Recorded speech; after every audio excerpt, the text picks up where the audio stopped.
Good morning बच्चों। आपको GST में जो पढ़ाया जा रहा है वो आपके लिए बहुत इम्पॉर्टेंट टॉपिक है। और ऐसे तो सभी इम्पॉर्टेंट टॉपिक हैं, लेकिन आपके पास जो कि बुक नहीं है, इसलिए जो मैं पढ़ा रही हूँ उसको आप इम्पॉर्टेंट मानिएगा। ये है थर्ड यूनिट जीएसटी में रजिस्ट्रेशन। बच्चों थर्ड यूनिट नहीं है ये सेकेंड यूनिट, लेकिन मैं सेकेंड यूनिट के भी कुछ पार्ट और थर्ड यूनिट के भी कुछ पार्ट पढ़ा चुकी हूँ। अब नेक्स्ट टॉपिक है आपका जो आज आप पढ़ने जा रहे हैं वो है रजिस्ट्रेशन। जीएसटी में क्या होता है रजिस्ट्रेशन, ये आपको बता दूँ। मीनिंग है कि पहले ये बच्चा आप ये जान लीजिए कि पंजीकरण का कराना बहुत ज़रूरी है। बिना भी किसी रजिस्ट्रेशन के कोई भी जो है बिज़नेस को स्टार्ट नहीं कर सकता है।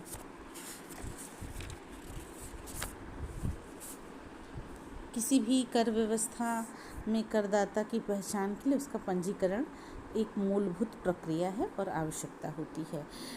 In any registration in any tax regime for identification of the tax payer, his registration is a basic process and requirement। मतलब एक टैक्स सिस्टम में बेसिक करदाता की पहचान के लिए उसका पंजीकरण होना आवश्यक है। The provisions of registration of the taxpayer has also been made in the GST system. बच्चों मीनिंग होती है कि वस्तु एवं सेवा कर तंत्र में करदाता के पंजीकरण का प्रावधान किया गया है। Registration under GST is an online procedure. बच्चों जब भी ये किया जाता है तो इसका रजिस्ट्रेशन ऑनलाइन प्रक्रिया की एक है और ऑनलाइन के थ्रू ही इसका रजिस्ट्रेशन होता है। in which it has been decided by the law that every business institution and person will receive a unique number from the concerned tax officer। जब इसका रजिस्ट्रेशन हो जाता है तो प्रत्येक व्यापारिक संस्थान एवं व्यक्ति अपने संबंधित अधिकारी से एक यूनिक नंबर प्राप्त करता है, ताकि वह सरकार की ओर से कर की वसूली जो की जाती है, सरकार की ओर से जो कर की वसूली की जाती है उस यूनिक नंबर से ही वो व्यापारी जो है, वो जो ट्रेडर है, वो अपना टैक्स फाइल करता है, रिटर्न फाइल करता है, इनपुट टैक्स क्रेडिट का लाभ लेता है। वो जो रजिस्ट्रेशन कराया है वो सारा जो रजिस्ट्रेशन के प्रोसीजर्स होते हैं वो सारा लाभ उसको मिलता है। कहने का मतलब कि so that he can recover the tax on benefit behalf of government and take advantages of the input tax credit to prevent double taxation. वो जो दोहरे कर की बात है उससे भी वो बच सकता है। दोहरे कर का मतलब बच्चों आप जानते हैं कि अगर कोई रॉ मटेरियल टैक्स दे करके यानी कि जीएसटी पे करके ख़रीदी गई और फिर उसको जब एक प्रोडक्ट के फॉर्म में, फिनिश्ड प्रोडक्ट के फॉर्म में जब उसको मैन्युफैक्चर किया गया तो उस पर फिर जीएसटी पे करनी हो, ये नहीं होना चाहिए। क्योंकि एक बार तो उसने उस रॉ मटेरियल को ख़रीदा है, तो जितना उसने रॉ मटेरियल को ख़रीदा है जीएसटी पे करके, उतना उसकी जो आउटपुट लायबिलिटी है जीएसटी की उसमें से रिड्यूस कर दिया जाएगा। इसलिए इसी को बोलते हैं इनपुट टैक्स क्रेडिट। मैं आपको पहले भी बता चुकी हूँ, पढ़ाई हूँ।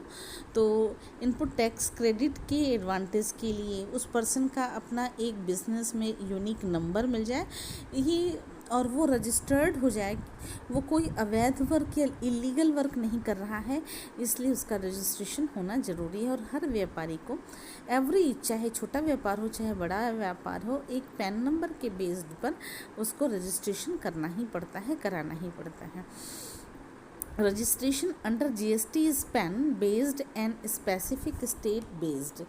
बच्चों ये क्लियर है आपको कि वस्तु एवं सेवा कर के अंतर्गत पंजीयन पैन पर आधारित राज्य विशेष आधारित, अर्थात एक व्यापारी को अपना पंजीयन उसी राज्य विशेष या संघ शासित प्रदेश या कर अधिकारी के पास कराना होगा जहां पर उसका व्यवसाय फैला हुआ है। ठीक है, that is a business has to registered himself with the tax authority of the specific state or union territory where his business is spread. To get this registration, बच्चों सुनिए, ये ध्यान से सुनिएगा। To get this registration the applicant has to submit the application form on the prescribed format. Clear है आपको कि पंजीयन को प्राप्त करने के लिए आवेदक को निर्धारित प्रारूप पर ही आवेदन करना होगा। आवेदन पत्र के आधार पर व्यापारी को 15 अंकों की एक संख्या उपलब्ध कराई जाएगी जिसको बोलते ही हैं GSTIN। ठीक है बच्चों, ये क्लियर है आपको कि GST क्या होता है।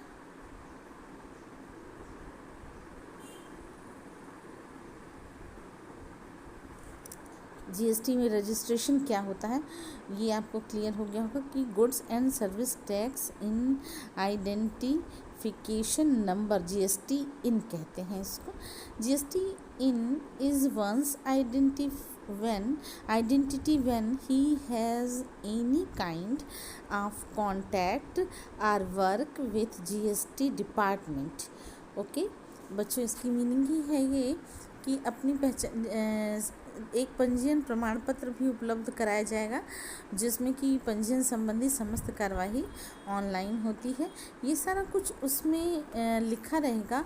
और एक तरीके से कह लीजिए कि अगर कोई पर्सन चाहता है कि आप रजिस्टर्ड न हो, मतलब आपसे जेलस का भाव रखता है और वो चाहता है कि आप कुछ इस तरीके का काम करें जिससे कि आपके व्यवसाय में हम गलती निकाल करके आपका व्यवसाय बंद करा दें, तो ऐसे में भी व्यापारी के लिए आवश्यक होता है कि वो अपना रजिस्ट्रेशन कराए। और रजिस्ट्रेशन कराने के बाद एक रजिस्ट्रेशन सर्टिफिकेट भी उसको प्राप्त होता है। और वो ये सारा कुछ ऑनलाइन होता है और इसमें किसी भी ह्यूमन इंटरफेरेंस की कोई बात नहीं होती है, समय की कोई बद्धता नहीं होती है। समयबद्ध ये समस्त कार्रवाई जो होती है, जो भी प्रोसीजर होता है रजिस्ट्रेशन का, ये एक निश्चित पर्टिकुलर टाइम के लिए होता है, टाइम पर होता है। और इस व्यवसाय के शुरू करने से पहले रजिस्ट्रेशन का होना बहुत ज़रूरी है कि वो बिज़नेस में क्या बनाने जा रहा है, व्यापारी क्या करने जा रहा है। बच्चों नेक्स्ट है आपका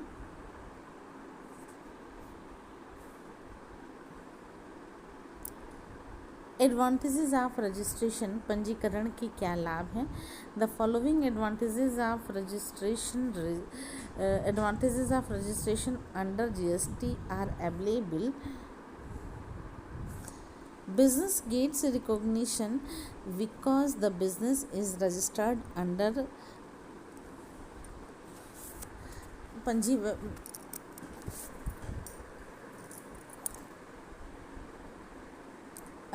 an act.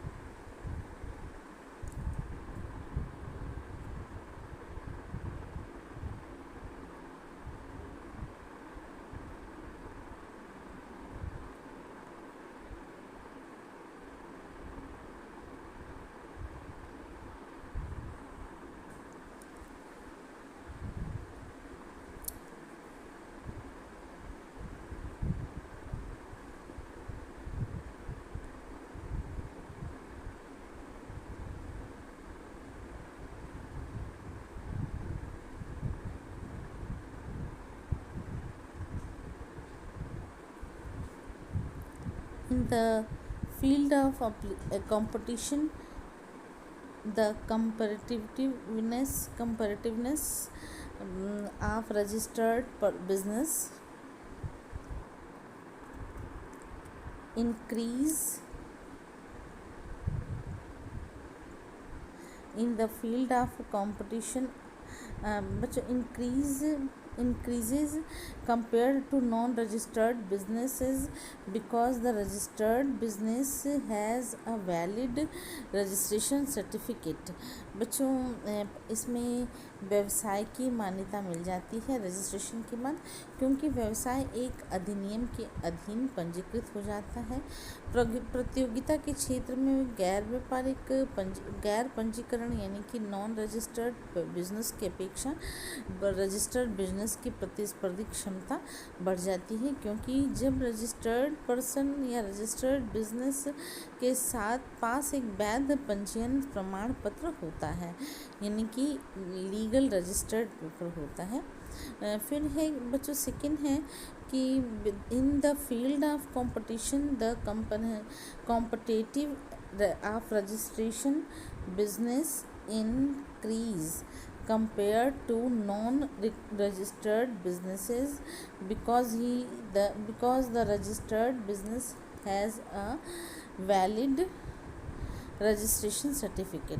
बच्चों देखिए क्या होता है कि the registered person is also authorised for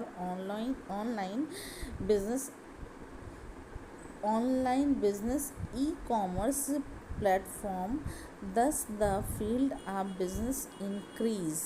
it means बच्चों की जो इसका थर्ड पॉइंट है कि पंजीकृत व्यापारी ई कॉमर्स प्लेटफॉर्म पर भी ऑनलाइन बिजनेस के लिए अधिकृत हो जाता है। इस प्रकार व्यवसाय का क्षेत्र बढ़ जाता है।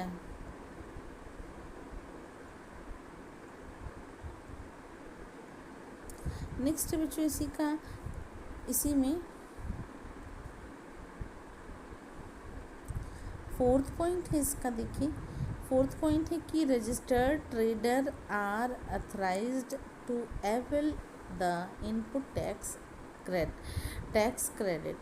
इनपुट टैक्स क्रेडिट का लाभ उठाने के लिए पंजीकृत व्यापारी को पंजीकृत होना आवश्यक है।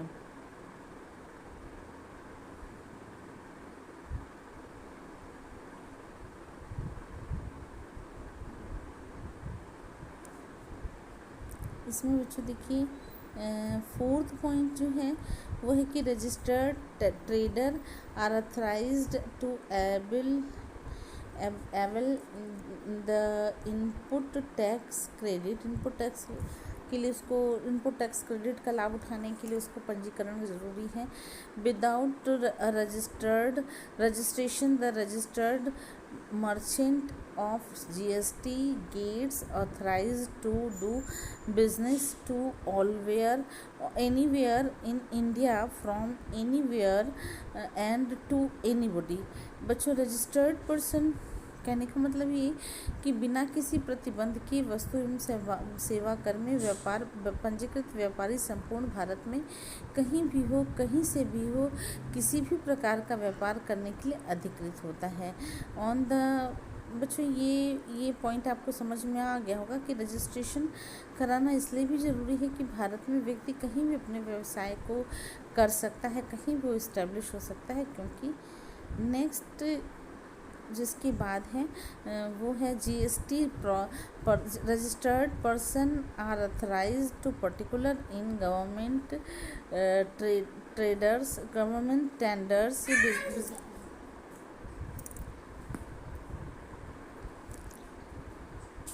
बिजनेस। बच्चों कहने का मतलब यहाँ पे है कि कोई भी व्यक्ति जो है वो बच्चों आप इस बात को सुनिए ध्यान से कि इनपुट टैक्स क्रेडिट का लाभ उठाने के लिए पंजीकृत व्यापारी को अधिकृत होता है और बिना किसी प्रतिबंध के वस्तु एवं सेवा कर में पंजीकृत व्यापारी संपूर्ण भारत में कहीं से भी किसी के भी साथ व्यापार करने के लिए अधिकृत हो जाता है। सरकारी टेंडर में भाग लेने के लिए उसको रजिस्टर्ड होना पड़ता है, रजिस्टर्ड होता है। बिना GST नंबर के बिना GST इनके यानी कि बिना GST नंबर के वो रजिस्टर्ड माना नहीं जाएगा, तो वो कोई भी टेंडर नहीं भर सकता है। इसलिए वो कोई भी अपना करंट अकाउंट नहीं खोल सकता है अगर उसने वो रजिस्टर्ड नहीं है। तो ये सारे पॉइंट्स जो हैं बहुत इम्पॉर्टेंट हैं और आप देखिएगा कि on the basis of GST in the business man can open a current account in the bank for his business because GST in a valid government certificate which certifies the existence of businessmen can connect their business with multinational companies because these companies only deal with registered business in the tax system. फिर बच्चों की composition scheme can be abled as a registration is mandatory for those who adopt his scheme. तो composition योजना का लाभ उठाया जा सकता है क्योंकि इस योजना को अपनाने वालों के लिए पंजीकरण अनिवार्य है। फिर इस तरीके से after registration trader authorise to recover tax on his supplies. पंजीयन के बाद व्यापारी अपनी बिक्री पर कर वसूल करने के लिए अधिकृत हो जाता है। बिना पंजीकरण के कोई भी माल एवं सेवाओं की आपूर्ति पर किसी प्रकार की कर वसूली नहीं की जा सकती है। पंजीयन प्रमाण पत्र यानी कि रजिस्टर्ड प्रमाण पत्र में कि कोई अंतिम तिथि नहीं होती, यानी कोई एक्सपायरी डेट नहीं होता। बार बार इसके रिनोवेशन की कोई आवश्यकता नहीं होती कि पंजीकरण रिन्यू कराया जाए। फिर सभी प्रकार के कर जैसे कि बच्चों जैसे there is no expiry date for the registration certificate, clear है, आपको रिनोवल की या रिनोवेशन की या रजिस्ट्रेशन की कोई आवश्यकता नहीं होती है। फिर there is a single registration for the all taxes, for example GST, CGST, SGST, UTGST, IGST, cess आदि के लिए पंजीकरण का होना आवश्यक है। अलग अलग पंजीकरण की आवश्यकता नहीं होती है। मान लीजिए कोई व्यक्ति UTI, UTGST का यूज़ करता है तो उसको अलग रजिस्ट्रेशन कराना हो, ऐसा नहीं होता है। रजिस्ट्रेशन के लिए अलग अलग रजिस्ट्रेशन की आवश्यकता नहीं होती है। नेक्स्ट है बच्चों, नेक्स्ट टॉपिक है उसका रजिस्ट्रेशन के प्रकार। ये बहुत इम्पॉर्टेंट है और यहीं से आपका मेन शुरू होता है कि रजिस्ट्रेशन का प्रकार क्या है। देखिए क्या रजिस्ट्रेशन के प्रकार हैं।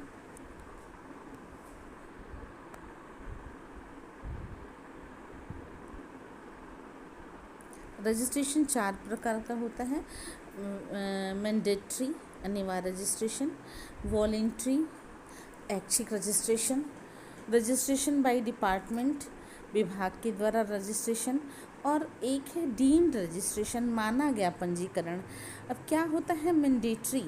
मैंडेटरी की मीनिंग ये होती है कि as per section 22(1) of CGST act 2017 every supplier shall be liable to be registered in the state or union territory other than special category state from where he makes supply of goods or services or both, if his aggregate turnover in a financial exceed ₹20 lakh। प्रत्येक आपूर्तिकर्ता को उस राज्य या संशासित प्रदेश में वस्तु एवं सेवा कर के अधीन पंजीकरण कराना अनिवार्य है जहाँ से वह माल या सेवाओं की आपूर्ति करता है। बशर्ते, बच्चों एक बात सुनिए, बशर्ते उसका किसी वित्तीय वर्ष में सकल आवर्त यानी कि जो ग्रॉस टर्नओवर है वो 20 लाख रुपए से अधिक हो।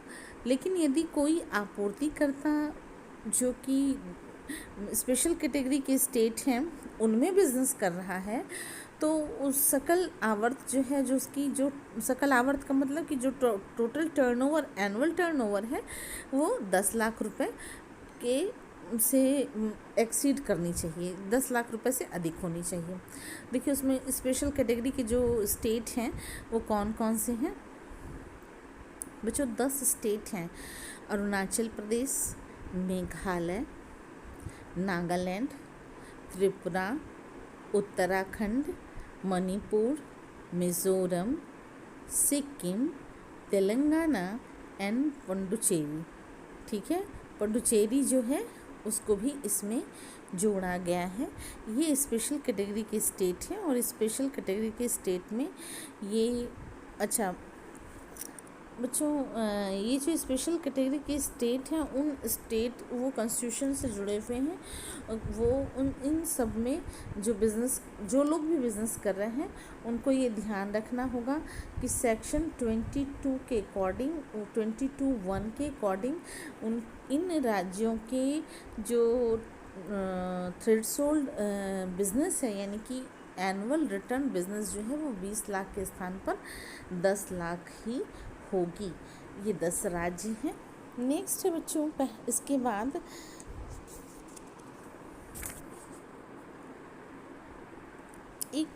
मुझे लगता है कि आपको एक एग्ज़ाम्पल दे करके समझा दूँ तो ज़्यादा अच्छा होगा।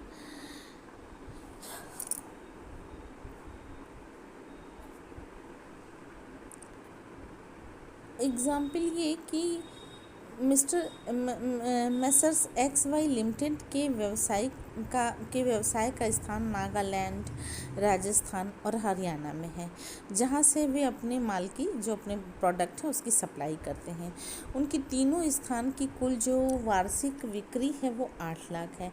तो ऐसी स्थिति में जो XYZ लिमिटेड है को वस्तु एवं सेवा कर के अधीन रजिस्ट्रेशन कराने की आवश्यकता नहीं है। बच्चों ध्यान से सुनिएगा, मैं कह रही हूँ कि नहीं है, जबकि वो 3 राज्यों से बिजनेस कर रहे हैं, नागालैंड, राजस्थान और हरियाणा, तीनों से वो बिजनेस कर रहे हैं, पर उनका जो ईयरली टर्नओवर है वो 8 लाख रुपए है। तो यानी कि 10 लाख रुपए से कम है। ऐसी स्थिति में उनको, जब 10 लाख रुपए से कम है तो उनको रजिस्ट्रेशन कराने की कोई आवश्यकता नहीं है, क्योंकि उनका संपूर्ण भारत में वार्षिक टर्नओवर जो है, यानी कि जब पूरे भारत में कुल बिज़नेस को मिला करके उनका जो टर्नओवर लिमिट है, जो उनके बिज़नेस का थ्रेशोल्ड लिमिट है, वो कम से कम एटलीस्ट 20 लाख होना चाहिए। अगर 20 मैक्सिमम कुछ भी हो, लेकिन मिनिमम 20 लाख होना चाहिए। अगर मिनिमम 20 लाख रुपीस से कम है तो उनको रजिस्ट्रेशन की आवश्यकता नहीं है। लेकिन जो कुछ स्पेशल दर्जे के राज्य हैं उनको जो है, अभी आपको जो बताया, उनको जो है GST की आवश्यकता है, रजिस्ट्रेशन कराने की आवश्यकता है। एक एग्ज़ाम्पल ऐसे कि अगर उनका ईयरली 26 लाख टर्नओवर हो जाए तो उनको अलग अलग रजिस्ट्रेशन कराना होगा। कहने का मतलब कि अभी तक तो हमने आपसे कहा कि 8 लाख है तो कराना ही नहीं है, क्योंकि संपूर्ण भारत में उनका वार्षिक टर्नओवर कुल मिलाकर के 20 लाख रुपए से कम है, इसलिए नहीं कराना है। दूसरा इसी में एक उदाहरण और कि XYZ लिमिट का वार्षिक टर्नओवर यानी कि एनुअल टर्नओवर 11 लाख रुपए हो जाए तो उन्हें केवल जिस राज्य में हो रहा है उस राज्य का पंजीकरण कराना होगा। जो 2 राज्य और हैं, जैसे मान लीजिए नागालैंड में उनका बिजनेस 11 लाख रुपए हो जा रहा और 2 राज्यों में उनका बिजनेस कम है, यानी कि 0 भी मान लीजिए, तो उनको सब जगह हरियाणा और राजस्थान में नहीं उनको रजिस्ट्रेशन कराना होगा। उनका जहाँ पर बिजनेस 11 लाख रुपए हो जा रहा है, यानी कि 10 लाख रुपए से ऊपर हो रहा है, उस राज्य में उनको रजिस्ट्रेशन कराना होगा। बच्चों को अब तीसरा प्रश्न ये उठता है कि क्या जो 3 राज्य नागालैंड, राजस्थान और हरियाणा हैं, उन तीनों राज्यों में अलग अलग 10-10 लाख रुपए से, यानी कि 11 लाख, 12 लाख, 13 लाख रुपए बिजनेस में है, तो कुल मिलाकर के 11, 12, 13, तो इसका मतलब कुल मिलाकर के उनका जो बिजनेस हो रहा है वो करीब 35 लाख रुपए का हो रहा है। तो जो 35-36 लाख रुपए का उनका ईयरली बिजनेस आ रहा है, टर्नओवर आ रहा है, तो अब प्रश्न ये उठता है कि वो किस राज्य में रजिस्ट्रेशन कराएं। क्लियर है आपको कि उनका जो बिजनेस है वो 3 राज्यों से है, वो अलग अलग 3 राज्यों से सप्लाई करते हैं, नागालैंड, राजस्थान और हरियाणा। अब प्रश्न ये उठता है कि किस राज्य से, और उनका टोटल टर्नओवर ईयरली जो है वो है 26 लाख रुपए या 35 लाख रुपए, रख लीजिए 35 लाख रुपए। तो अब वो किस राज्य में रजिस्ट्रेशन कराएं, क्योंकि तीनों बिजनेस एक साथ चल रहा है और तीनों बिजनेस के अकेले ऑनर हैं, इसलिए वो कहाँ कराएं, और नागालैंड में रजिस्ट्रेशन कराएं, राजस्थान में रजिस्ट्रेशन कराएं, या राजस्थान, हरियाणा या नागालैंड कहाँ कराएं। तो बच्चों ये इस प्रश्न का जवाब ये होता है कि कहीं नहीं, वो तीनों राज्यों में अलग अलग उनको रजिस्ट्रेशन कराना होगा।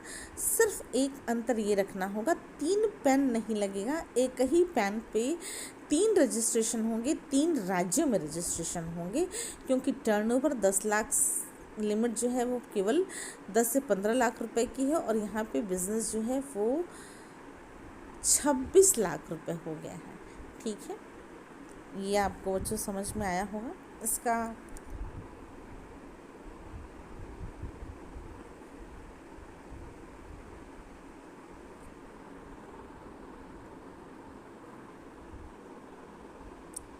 बच्चों ये क्लास आपको समझ में आई होगी। मैं सोच रही हूँ कि